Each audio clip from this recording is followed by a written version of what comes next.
आप ठीक होंगे। स्वागत है आपका अपने YouTube channel only selection point पर। चलिए डिस्कशन करते हैं आज का टेस्ट नंबर 7। सबसे पहले चैनल को सब्सक्राइब कर लीजिए और बेल आइकन को दबा लीजिए।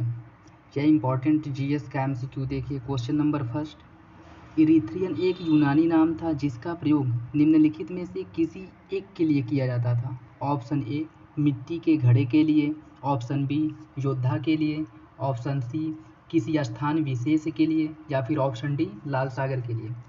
बताइए दोस्तों, सोचिए इसका सही आंसर क्या होगा। इसका जो सही आंसर है वो हो जाएगा ऑप्शन डी, लाल सागर के लिए यूनानी नाम इरीथ्रियन का प्रयोग मिलता है। देखिए, इरीथ्रियन लाल सागर के लिए इस्तेमाल होने वाला एक ग्रीक नाम है। जो यूनानी भारत के साथ व्यापार करते थे प्राचीन भारत में, वो लाल सागर को इरीथ्रियन के नाम से संबोधित करते थे। चलिए अगला क्वेश्चन देखते हैं। भारत में संस्कृत भाषा में सबसे बड़ा अभिलेख जारी करने वाला शासक कौन है। Option A Menander, option B Kujula Kadphises, option C Rudradaman, या फिर ऑप्शन डी कनिष्क। सोचिए इसका सही आंसर क्या होगा, ए बी सी या फिर डी। इसका जो सही आंसर है दोस्तों वो हो जाएगा ऑप्शन सी। भारत में सर्वप्रथम संस्कृत भाषा में, यहाँ बात संस्कृत भाषा की हो रही है, संस्कृत भाषा में सबसे बड़ा अभिलेख जारी करने वाला शासक रुद्रदमन है। देखिए, शक शासक रुद्रदमन भारत में सर्वप्रथम सबसे लंबा तथा विशुद्ध संस्कृत अभिलेख जारी करने वाला शासक है। इससे पूर्व ऐसा नहीं है कि इससे पूर्व भारत में अभिलेख नहीं जारी होते थे, इससे पूर्व भारत में अभिलेख जारी होते थे, लेकिन वे जो अभिलेख होते थे वे ज़्यादातर प्राकृत भाषा में होते थे, और संस्कृत में सबसे पहला और सबसे बड़ा अभिलेख ये रुद्रदमन ने जारी किया था। चलिए अगला क्वेश्चन देखते हैं साथियों। कालिदास की निम्नलिखित रचनाओं में से कौन नाटक है। ए अभिज्ञान शाकुंतलम, बी ऋतुसंहारम, सी मालविकाग्निमित्रम, डी कुमार संभवम। बताइए इसका सही आंसर क्या होगा। ऑप्शन ए केवल एक और दो, ऑप्शन बी दो और तीन, ऑप्शन तीन तीन और एक और चार, ऑप्शन चार एक दो तीन और चार। बताइए इसका सही आंसर क्या होगा साथियों। इसका जो सही आंसर है, यहाँ बात पूछ रहा है नाटक की, तो कालिदास द्वारा रचित नाटकों में ये अभिज्ञान शाकुंतलम और मालविकाग्निमित्रम और एक और है विक्रमोर्वशीयम, ये इनके नाटक हैं। यहाँ पे आप इसको तीन बना लीजिएगा, एक और तीन। इसका जो सही आंसर हो जाएगा दोस्तों वो हो जाएगा एक और तीन। ये कालिदास द्वारा रचित नाटक हैं। देख लिए दोस्तों, मालविकाग्निमित्रम, अभिज्ञान शाकुंतलम और विक्रमोर्वशीयम ये कालिदास द्वारा रचित प्रमुख नाटक हैं, जबकि ऋतुसंहारम उनका एक खंड काव्य है और कुमार संभवम का एक महाकाव्य है। ये क्वेश्चन बन सकता है। मालविकाग्निमित्रम, अभिज्ञान शाकुंतलम, विक्रमोर्वशीयम ये नाटक है, जबकि ऋतुसंहारम एक खंड काव्य, कुमार संभवम महाकाव्य। चलिए अगला क्वेश्चन देखते हैं साथियों। निम्नलिखित यात्रियों का भारत आने का सही क्रम क्या है। ऑप्शन ए सबसे पहले फायान आया था, फिर कॉस्मोस, फिर वेनसांग, फिर इत्सिंग, या फिर option B Xuanzang, Faxian, Cosmas, Itsing, या फिर option C Cosmas, Faxian, Xuanzang, Itsing, या फिर option D Itsing, Xuanzang, Cosmas, Faxian. बताइए साथियों इसका सही आंसर क्या होगा। ऑप्शन ए बी सी या फिर डी। इसका जो सही आंसर है वो हो जाएगा ऑप्शन डी। भारत आने वाला सबसे पहला विदेशी यात्री फाहियान था, फिर कॉस्मोस आया था, फिर आया था वेनसांग, फिर आया था इत्सिंग। चलिए इसका क्रम देख लेते हैं कब कब आए थे। देखिए, फाहियान जो है वो 399 से 414 ईस्वी तक भारत में रहा था, और कॉस्मोस 530 से 550 ईस्वी तक। वेनसांग 629 ईस्वी में भारत आया था और 643 ईस्वी तक भारत में रहा, और इत्सिंग 671 ईस्वी में भारत आया और 675 ईस्वी तक यह भारत में रहा था। तो इसका सही क्रम हो जाएगा फाहियान, कॉस्मोस, वेनसांग और इत्सिंग। चलिए आगे बढ़ते हैं। सिंधु घाटी सभ्यता या हड़प्पा सभ्यता के लिए मेसोपोटामिया वासी निम्नलिखित में से किस शब्द का प्रयोग करते थे। Option A Magan, option B Dilmun, option C Meluha, या फिर ऑप्शन डी सारगौन। बताइए इसका सही आंसर क्या होगा। ए बी सी या फिर डी? इसका जो सही आंसर साथियों वो हो जाएगा ऑप्शन सी। सिंधु घाटी सभ्यता के लिए जो मेसोपोटामिया वासी थे वो मेलुहा शब्द का प्रयोग करते थे। चलिए ये देख लीजिए, सिंधु घाटी सभ्यता में व्यापार के लिए 3 स्थानों मेलुहा, दिलमुन और मगन का उल्लेख मिलता है, जिसमें मेलुहा की पहचान सिंधु प्रदेश या हड़प्पा संस्कृति से की गई है, दिलमुन की पहचान बहरीन से की गई है और मगन की पहचान बलूचिस्तान में स्थित मकरान तट से की गई है। ठीक है साथियों, चलिए आगे बढ़ते हैं। छठा क्वेश्चन देखिए, निम्नलिखित में से कौन से क्षेत्र संख्या निर्मित, ये संख्या नहीं दोस्तों, ये संख्य है, इसको संख्य कर लीजिएगा, संख्य।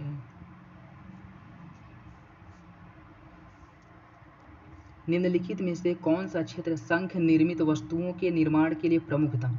ऑप्शन ए मुंडीगाग तथा मालवाड़, ऑप्शन बी नागेश्वर तथा बालाकोट, ऑप्शन सी रंगपुर तथा बनावली, ऑप्शन डी राखीगढ़ी तथा कालीबंगा। बताइए इसका सही आंसर क्या होगा? इसका जो सही आंसर है साथियों वो हो जाएगा ऑप्शन बी, नागेश्वर जो गुजरात में स्थित है और बालाकोट जो पाकिस्तान में स्थित है। बालाकोट तो वैसे भी आप लोगों को पता होगा, यहाँ पे सर्जिकल स्ट्राइक हुआ था। चलिए इसका देख लीजिए, वो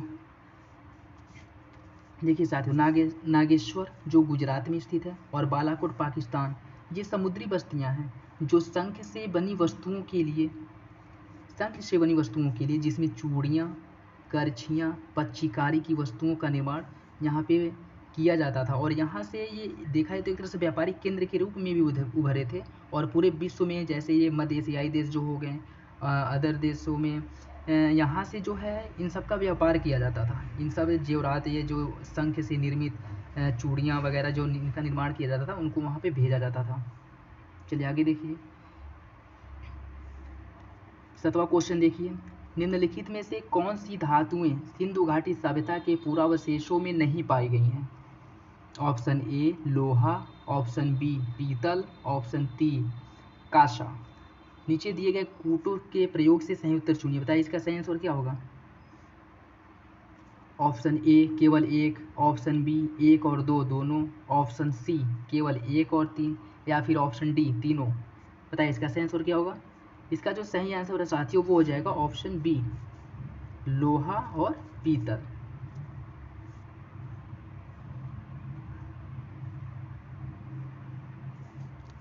देखिए, हड़प्पा वासियों द्वारा तांबा विशुद्ध रूप से सर्वाधिक उपयोग किए जाने वाला धातु था। ये भी क्वेश्चन बन सकता है कि हड़प्पा वासी किस धातु का प्रयोग सबसे अधिक मात्रा में करते थे? तो हड़प्पा वासी तांबे का प्रयोग सबसे अधिक मात्रा में करते थे और इसके अलावा वे सोना, चांदी, आर्सेनिक, टीन, कांसा, शीशा, एंटीमनी, निकेल आदि जैसी धातुओं का भी प्रयोग करते थे। लेकिन लोहा और पीतल, इनसे बनी किसी भी वस्तु हड़प्पा सभ्यता से प्राप्त नहीं हुई, जिससे यह प्रमाणित होता है कि हड़प्पावासी लोहे एवं पीतल की वस्तुओं या फिर इनसे वो परिचित ही नहीं थे। चलिए आगे बढ़ते हैं साथियों। 8वां क्वेश्चन देखिए, भारतीय उपमहाद्वीप में लोहे का सर्वप्रथम साहित्यिक उल्लेख कहाँ मिलता है? भारतीय उपमहाद्वीप में लोहे का सर्वप्रथम साहित्यिक उल्लेख कहाँ मिलता है? ऑप्शन ए ऋग्वेद में मिलता है, ऑप्शन बी सामवेद में, ऑप्शन सी यजुर्वेद में या फिर ऑप्शन डी अथर्ववेद में। बताइए इसका सही आंसर क्या होगा? ए, बी, सी या फिर डी? इसका जो सही आंसर है साथियों वो हो जाएगा ऑप्शन सी। यजुर्वेद में लोहे का सर्वप्रथम उल्लेख मिलता है, जिसे क्या कहा गया है? कृष्ण अयस एवं श्याम अयस कहा गया है। देखिए, लोहे का सर्वप्रथम साहित्य के संदर्भ में उल्लेख यजुर्वेद में मिलता है, जहाँ श्याम अयस एवं कृष्ण अयस शब्द का प्रयोग किया गया है लोहे के लिए। चलिए आगे बढ़ते हैं। क्वेश्चन 9, ऋग्वेद में किस देवता की स्तुति को संग्रहित नहीं किया गया है? मतलब सीधा सा मतलब ये है कि ऋग्वेद में किस देवता की स्तुति नहीं के बराबर हुई है या फिर उनको ऋग्वेद में स्थान ही प्राप्त नहीं था? Option A Indra, option B Varun, option C Mitra या फिर ऑप्शन डी पशुपति। बताइए इसका सही आंसर क्या होगा साथियों? ए, बी, सी या फिर डी? इसका जो सही आंसर है वो हो जाएगा ऑप्शन डी।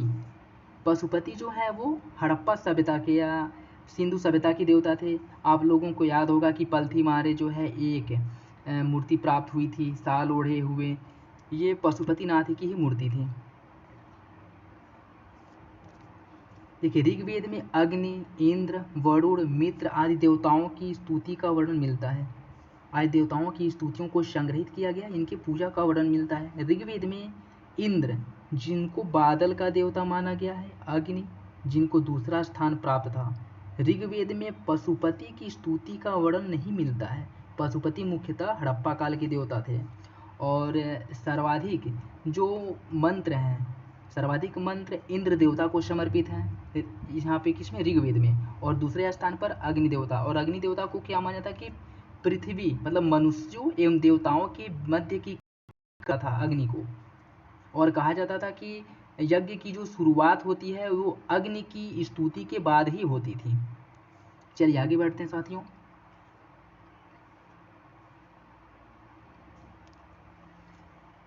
क्वेश्चन 10वां देखिए, वैदिक काल के संदर्भ में वज्रपति पद का प्रयोग निम्नलिखित में से किसके लिए किया गया है? ऑप्शन ए, वह व्यक्ति जो परिवार का मुखिया होता था। ऑप्शन बी, वह व्यक्ति जो युद्ध में लड़ाकू समूह का प्रमुख होता था। ऑप्शन सी, गांव का मुखिया। या फिर ऑप्शन डी, वह व्यक्ति जो चारागाह भूमि का अधिकारी होता था। बताइए इसका सही आंसर क्या होगा? इसका जो सही आंसर है साथियों वो हो जाएगा ऑप्शन डी। वह व्यक्ति जो चारागाह भूमि का अधिकारी होता था उसे वज्रपति कहा जाता था। देखिए वैदिक काल में वज्रपति चारागाह भूमि तथा अस्थायी ग्रामों का अधिकारी होता था। परिवारों के मुखिया को क्या कहा जाता था? परिवारों के मुखिया को कूलप कहा जाता था। चलिए आगे बढ़ते हैं। 11वां क्वेश्चन देखिए, निम्नलिखित जनपदों में से किसने सबसे पहले युद्ध में हाथियों का बड़े पैमाने पर प्रयोग किया था?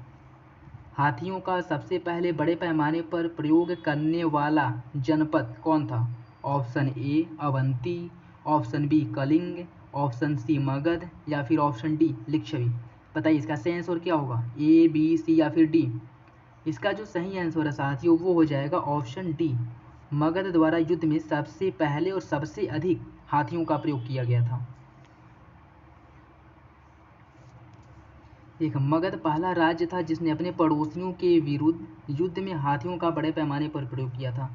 और मगध जो है आगे चल कर के अब उसकी इसके आसपास जो जनपद इकट्ठा थे, मतलब उपस्थित थे, उनको अपने साम्राज्य में विलय करके, अपने जनपद में विलय करके महाजनपद का निर्माण किया। और जो मगध था वो 5 पहाड़ियों के मध्य स्थित एक सुरक्षा घेरे के समान था और ये 3 नदियों के मध्य स्थित था जो एक जल दुर्ग के समान था, जिससे इसकी शक्ति या फिर से इसके ऊपर किसी शत्रु के हमले का डर नहीं रहता था, जिससे एक वर्चस्वशाली या महाजनपद के रूप में उभरा। चलिए आगे बढ़ते हैं साथियों। ये देखिए 12वां क्वेश्चन, बौद्ध ग्रंथ मध्यम निकाय की भाषा, बौद्ध ग्रंथ मध्यम निकाय किस भाषा में है? ऑप्शन ए संस्कृत भाषा, ऑप्शन बी प्राकृत, ऑप्शन सी पाली या फिर ऑप्शन डी तेलुगु। बताइए इसका सही आंसर क्या होगा? ए, बी, सी या फिर डी? इसका जो सही आंसर है साथियों वो हो जाएगा ऑप्शन सी। बौद्ध ग्रंथ मध्यम निकाय पाली भाषा में रचित है।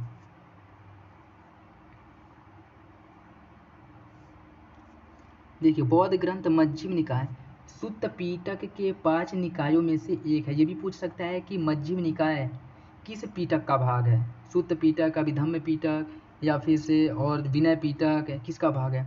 तो आप ये भी ध्यान में रखिएगा कि मध्यम निकाय सुत्त पीटक का भाग है और ये 5 निकायों में से एक है जिसकी रचना पाली भाषा में की गई है, जिसे बुद्ध को कहीं साधारण मनुष्य, इसमें मध्यम निकाय में बुद्ध को कहीं साधारण मनुष्य बताया गया है तो कहीं अलौकिक शक्ति वाला देवता या देव बताया गया है। चलिए आगे बढ़ते हैं। ये 13वां क्वेश्चन देखिए साथियों, निम्नलिखित में से सेट्ठी या फिर चेट्टी, इसका कहीं कहीं चिट्टी नाम भी आता है, सेट्ठी या फिर चिट्टी शब्द का प्रयोग किस वर्ण के लिए किया गया है? ऑप्शन ए ब्राह्मण वर्ग, ऑप्शन बी क्षत्रिय, ऑप्शन सी वैश्य या फिर ऑप्शन डी शूद्र। इसका जो सही आंसर है साथियों वो हो जाएगा वैश्य। वैश्य वर्ग में ही जो व्यापारी वर्ग होते थे, जो एक स्थान से दूसरे स्थान तक घूम घूम कर व्यापार करते थे, उनको सार्थवाह कहा जाता था। देखिए वैश्यों में वणिक जो व्यापार करते थे उनको सिट्ठी कहा जाता था। अगला प्रश्न देखिए, निम्नलिखित में से कौन सा बौद्ध विद्या के प्रमुख केंद्र थे?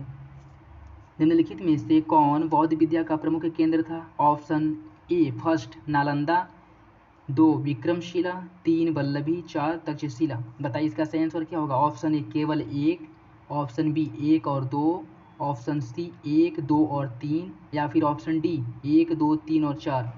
बताइए साथियों इसका सही आंसर क्या होगा?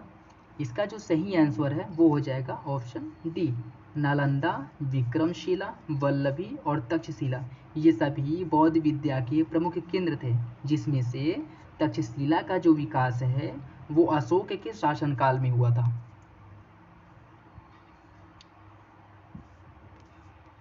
देखिए बौद्ध विहार महान विद्या के केंद्र जैसे बिहार में कौन कौन सा है? बिहार में नालंदा और विक्रमशिला है। गुजरात में कौन है? गुजरात में वल्लभी है। और अशोक के शासनकाल में तक्षशिला एक महान बौद्ध विद्या के केंद्र के रूप में उभर करके सामने आया था। मतलब इसकी जो ख्याति प्राप्त है या सबसे अधिक इसका जो विस्तार या भव्यता वो हुआ था, महानता वो हुआ था, वो सब अशोक के शासनकाल में ही हुआ था। इसका प्रचार प्रसार सबसे ज़्यादा हुआ था। चलिए आगे बढ़ते हैं। क्वेश्चन नंबर 15 देखिए, चतुर्यदान निम्नलिखित में से किस सिद्धांत से संबंधित है? ऑप्शन ए ईसाई सिद्धांत से, ऑप्शन बी बौद्ध सिद्धांत से, ऑप्शन सी जैन सिद्धांत से या फिर ऑप्शन डी बौद्ध और जैन सिद्धांत से। बताइए इसका सही आंसर क्या होगा? ए बी सी या फिर डी? इसका जो सही आंसर है साथियों वो हो जाएगा ऑप्शन सी जैन सिद्धांत से। देखिए चतुर्दान एक जैन सिद्धांत है जिसमें विद्या, आहार, औषधि और आश्रय इन चार दानों को शामिल किया गया है। विद्या, आहार, औषधि और आश्रय। ठीक है, चलिए आगे बढ़ते हैं। निम्नलिखित में से किसका संबंध जैन धर्म ग्रंथ से है? ऑप्शन ए अंग, ऑप्शन 2 उपांग, ऑप्शन 3 प्रकीर्ण या फिर 4 पूर्व। बताइए इसका सही आंसर क्या होगा? केवल 1 और 2, केवल 3 और 4, 1, 2 और 4 या फिर डी 1, 2, 3 और 4। बताइए साथियों इसका सही आंसर क्या होगा? इसका जो सही आंसर है वो हो जाएगा ऑप्शन डी 1, 2, 3 और 4। ये चारों सही हैं। अंग, उपांग, पूर्व और प्रकीर्ण, इन चारों का संबंध जैन धर्म ग्रंथ से है। देखिए जैनियों की प्राचीन धर्म ग्रंथों को पूर्व कहा जाता था। जो जैन धर्म थे और ये जो जैनी ऋषि मुनि थे उनके प्राचीन धर्म ग्रंथों को पूर्व कहा जाता था, जिनकी संख्या 14 बताई गई है। आगम, जिनके जैन साहित्यों को आगम कहा जाता था, जिसकी भाषा अर्धमागधी थी और इसके अंतर्गत 12 अंग आते हैं, 12 उपांग, 10 प्रकीर्ण और 6 छेद सूत्र आदि, इन सबको सम्मिलित किया जाता है। चलिए अगला प्रश्न देखिए।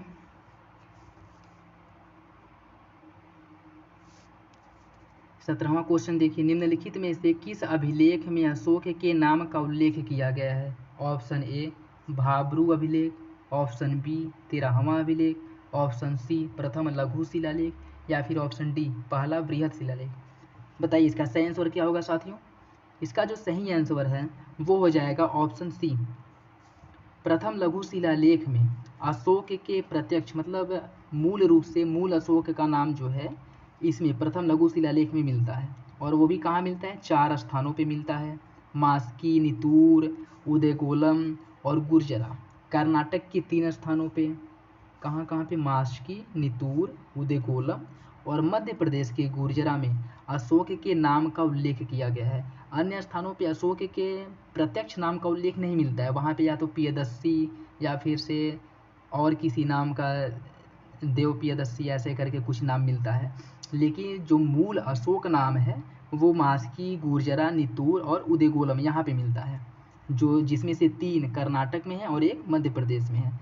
इसमें ये भी ये भी पूछ सकता है कि किस अभिलेख में अशोक के मूल नाम का उल्लेख किया गया है, तो ये आप ध्यान में रखिएगा, मास्की, नितूर, उदयगोलम और गुर्जरा। ठीक है, चलिए अगला प्रश्न देखते हैं। निम्नलिखित में से किन शासकों ने पश्चिमोत्तर भारत में सर्वाधिक संख्या में तांबे के सिक्के जारी किए थे? ऑप्शन ए यूनानी, option B Kushan, option C Pahlava या फिर ऑप्शन डी शक। बताइए इसका सही आंसर क्या होगा? इसका जो सही आंसर है दोस्तों वो हो जाएगा ऑप्शन डी शक शासकों द्वारा। सॉरी, इसका जो सही आंसर होगा वो हो जाएगा ऑप्शन बी कुषाण शासकों द्वारा।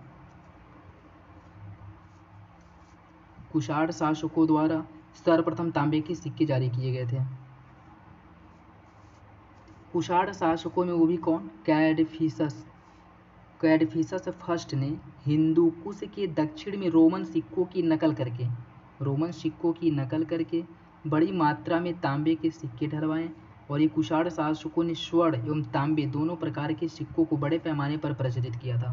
मतलब तांबे के सिक्के सबसे पहले किसने जारी किया था? तो कुषाण शासकों, और कुषाण शासकों में कौन? कैडफिसस फर्स्ट। चलिए अगला प्रश्न देखते हैं। निम्नलिखित में से किस राजा के सिक्कों पर जहाज का चित्र अंकित है? Option A Gautamiputra Satakarni, option B Rudradaman प्रथम, ऑप्शन सी वशिष्ठपुत्र पुलवामी या फिर ऑप्शन डी यज्ञश्री सातकर्णी। पता है इसका सही आंसर क्या होगा?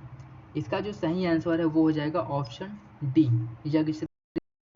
और आपको पता होना चाहिए कि सातवाहन शासकों ने ही सर्वप्रथम भूमि अनुदान देने की प्रथा को प्रचलित किया था। ठीक है, और ये सातवाहन शासक ऐसा है कि इनके जो राजाओं का नाम है वो इनकी माताओं के नाम से शुरू होता है। देखिए जैसे सातकर्णी, गौतमी पुत्र सातकर्णी, पुलवामी, वशिष्ठ पुत्र पुलवामी, यज्ञश्री सातकर्णी। ये मातृकुल नहीं था, ऐसा नहीं कि ये जो राजवंश था वो मातृ सत्तात्मक था, मातृ सत्तात्मक नहीं था, क्योंकि इसमें कोई भी महिला शासक नहीं हुई है। लेकिन इनके जो नामों का, जो राजा होते थे उनके नामों का जो उल्लेख मिलता है या जो उनके नामों की शुरुआत होती थी वो उनकी माताओं के नाम से शुरू होती थी। चलिए देखिए, सातवाहन शासक यज्ञश्री सातकर्णी व्यापार और जल यात्रा का प्रेमी था। इसके सिक्कों पर जहाज़ों का चित्र, जल यात्रा का प्रेमी था, व्यापार, जहाज़ों का चित्र अंकित मिलता है जो यात्रा और समुद्री व्यापार के प्रति उसके प्रेम को दर्शाता है। सातकर्णी प्रथम, यज्ञश्री सातकर्णी। चलिए अगला प्रश्न देखिए, ये है आज का लास्ट प्रश्न। भूमि अनुदान देने की प्रथा निम्नलिखित में से किन शासकों द्वारा प्रारंभ किया गया था? ऑप्शन ए मौर्य शासकों द्वारा, ऑप्शन बी शक शासकों द्वारा, ऑप्शन सी सातवाहन शासकों द्वारा या फिर ऑप्शन डी गुप्त शासकों द्वारा। बताइए इसका सही आंसर क्या होगा? इसका जो सही आंसर है साथियों वो हो जाएगा ऑप्शन सी। अभी जैसे मैंने बताया कि सातवाहन शासकों द्वारा सर्वप्रथम भूमि अनुदान देने की प्रथा प्रारंभ की गई थी। देखिए, सातवाहन शासकों द्वारा सर्वप्रथम ब्राह्मणों को और बौद्ध भिक्षुओं को भूमि अनुदान देने की प्रथा प्रचलित की गई थी। ये था आज का लास्ट क्वेश्चन। आशा करता हूँ आप लोगों को अच्छा लगा होगा। ऐसे अच्छे और बेहतरीन इम्पॉर्टेंट जीएस के और करंट के एमसीक्यू पाने के लिए चैनल को सब्सक्राइब कर लीजिए और बेल आइकन को दबा लीजिए, वीडियो को लाइक कर दीजिए, और अगर कोई कन्फ्यूजन हो, कोई प्रश्न हो तो कमेंट बॉक्स में आप कमेंट कर सकते हैं। चलिए ठीक है, मिलते हैं अगले टेस्ट सीरीज में, तब तक के लिए धन्यवाद।